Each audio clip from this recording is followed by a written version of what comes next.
चला मैत्रिणींनो, ओळखा पाहू आज कसली भाजी बनवते. त्यात बनवणार आहोत आपण भोपळ्याची भाजी. हा भोपळा आहे, त्याची मागची आणि वरची जी साल असते ती काढून घ्यायची व्यवस्थित. वर बिया वगैरे असतात त्या पण व्यवस्थित आपण काढून घ्यायची. खूप लोकांना भोपळा हा आवडत नाही, पण अशा पद्धतीने बनवा, नक्की आवडेल. असे छोटे छोटे ना पीस करून घ्यायचेत, खूप मोठे पीस नाही करायचे त्याचे.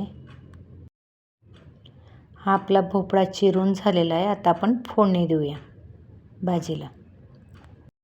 गॅसवर कढई ठेवली, त्याच्यात मी 3 पळ्या तेल ॲड करते. आपलं तेल तापलं की जिऱ्याची फोडणी द्यायची आणि भरपूर असा लसूण टाकला आहे मी कापून. कढीपत्ता ताजा झाडावरचा, तोही फोडणीत टाकायचा आहे आणि व्यवस्थित तेलामध्ये शेकून घ्यायचेत लसूण. आता मी थोडी हिंग टाकली. लसूण आपले थोडे ब्राऊन झालेत. आता आपले लसूण झालेत ब्राऊन. आता आपण त्याच्यात चटणी ॲड करायची.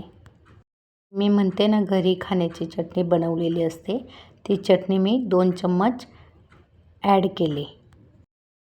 1 चम्मच हळद आणि चवीप्रमाणे मीठ. ही चटणी आपला लाल पावडर नाही आहे, थोडी जाडसर वाटून बनवलेली असते आम्ही. त्याच्यात तीळ वगैरे ॲड केलेली असते. काही वेळेस भाजी नाही आवडली तर ही चटणी पण आपण तेल टाकून खाऊ शकतो. आता आपला भोपळा टाकला आहे. आता आपण पूर्ण एकजीव करून घेऊ. भोपळा हा लवकर शिजतो, म्हणून लवकर होणारी अशी ही भाजी आहे.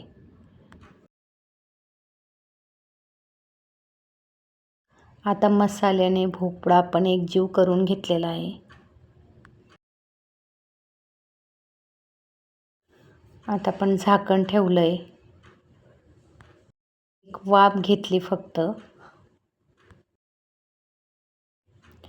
भोपळ्याला खूप हलक्या हाताने चाळायचं, जेणेकरून त्या पीसचे तुकडे नाही झाले पाहिजे.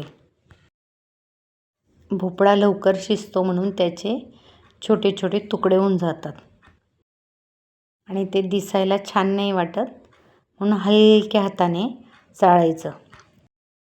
हे आता मी दुसऱ्यांदा वाफ घेतली आहे. आपली भाजी रेडी झालेली आहे ऑलमोस्ट. असं थोडं दाबून बघायचं, भाजी झाली. आता भरपूर अशी कोथिंबीर घालायची त्याच्यात. कोथिंबीर घातली का एक भाजीला एक वेगळीच टेस्ट येते, म्हणून कोथिंबीर. तशी आमच्या खानदेशी भागात कोथिंबीरचा खूप यूज होतो, मी नेहमीच सांगते. आता आपली भाजी रेडी आहे. भोपळ्याची भाजी झाली आहे, पण मी आज भेंड्यांची बनवली, कारण की भोपळ्याची भाजी माझा मुलगा खात नाही, म्हणून त्याच्यासाठी भेंडी. एकदा नक्की बनवून बघा. आवडल्यास लाईक करा, शेअर करा आणि सबस्क्राईब करा. खूप अशी छान होणारी अशी ही भोपळ्याची भाजी.